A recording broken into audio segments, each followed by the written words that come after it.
Chères apprenantes, chers apprenants, bonjour et bienvenue à cette capsule qui aborde les cas simples de l'accord du participe passé. Avant de commencer, notez qu'il faut connaître quelques termes pour comprendre la théorie. Les deux premiers termes sont deux fonctions grammaticales, le sujet et le COD. Regardez l'exemple. Je mange une pomme. Je est le sujet, car il indique qui fait l'action. Et le COD est ici une pomme, car il s'agit de l'ensemble de mots, groupe nominal, qui suit le verbe directement. Comme vous pouvez le noter, l'ordre des mots dans la phrase n'affecte pas les fonctions.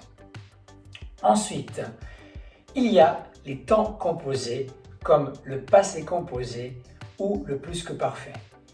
Notez que vous allez devoir faire la différence entre les verbes auxiliaires et les participes passés. Analysez les exemples suivants et vous verrez que nous avons deux verbes auxiliaires en français, le verbe avoir et le verbe être. Ceux-ci sont en bleu. Ils sont suivis des participes passés qui sont encadrés en orange. Maintenant que vous connaissez ces mots, il est temps de commencer. Le premier cas est probablement le plus simple. Il s'agit de celui où le participe passé est seul, sans verbe auxiliaire.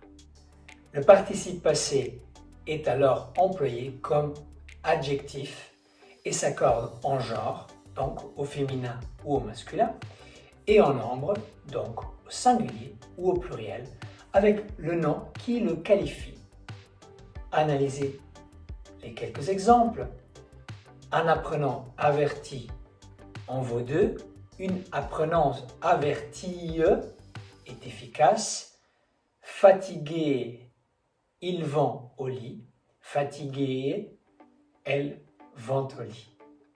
Comme vous pouvez le constater, lorsque le nom qui qualifie le participe passé est au féminin, vous ajoutez un E.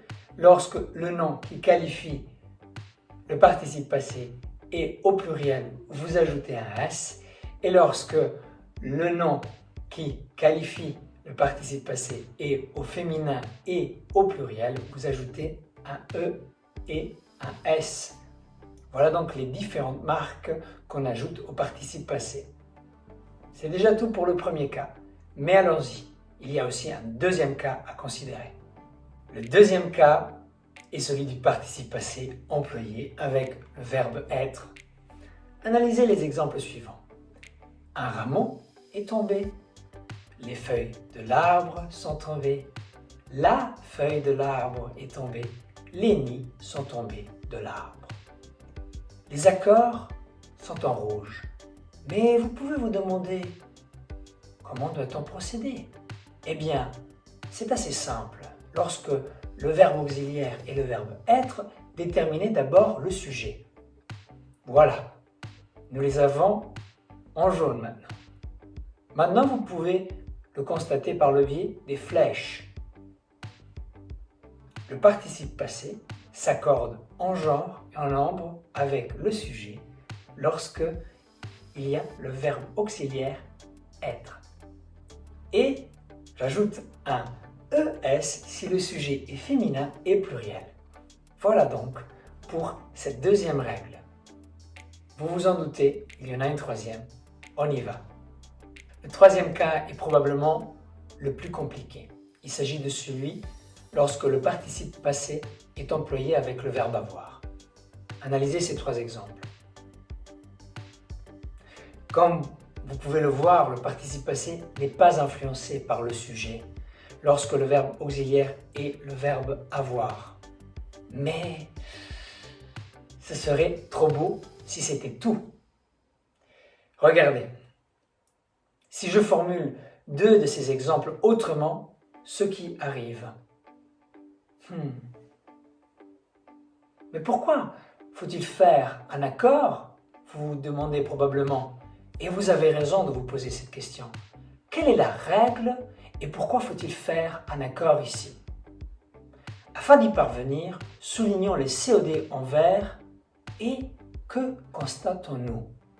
Quelle est la place du COD par rapport au verbe auxiliaire avoir? Lorsque le COD se trouve placé avant le verbe, c'est-à-dire lorsqu'il le précède, le participe passé s'accorde en genre et en ordre avec celui-ci. Observez les flèches. Mais ce n'est pas tout. Illustrons cela encore de manière plus compacte. Vous voyez que le COD les pommes, dans ce nouvel exemple qui s'est affiché, est au féminin et au pluriel. Une pomme, et ici nous avons le pluriel, donc les pommes. Et que ce COD précède le verbe avoir. Vous voyez bien qu'il se trouve avant le verbe auxiliaire avoir. Donc, nous ajoutons la terminaison ES. Prenons le deuxième exemple pour illustrer à nouveau cela. Eh bien ici nous avons simplement la pomme. Donc, nous n'ajoutons plus qu'un E au participe passé. Mes conseils sont donc les suivants, et vous le retrouvez ici. Lorsque vous écrivez, vous essayez de vous concentrer au maximum. Mais puis, dans un deuxième temps, il va falloir faire attention à une petite particularité. En effet, il va falloir se relire et souligner les verbes auxiliaires de deux couleurs différentes. Utilisez par exemple le bleu pour le verbe avoir et le vert par exemple pour le verbe être.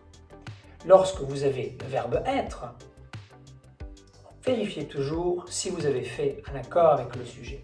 Lorsque vous avez le verbe avoir, il va falloir peut-être d'un trait ondulé déterminer les COD dans la phrase. S'il n'y a pas de COD, aucun souci. S'il y a un COD et qu'il suit le verbe avoir, aucun souci, pas d'accord. En revanche, s'il précède, faites attention. Faites également attention au pronom COD qui se trouve souvent avant le verbe auxiliaire avoir.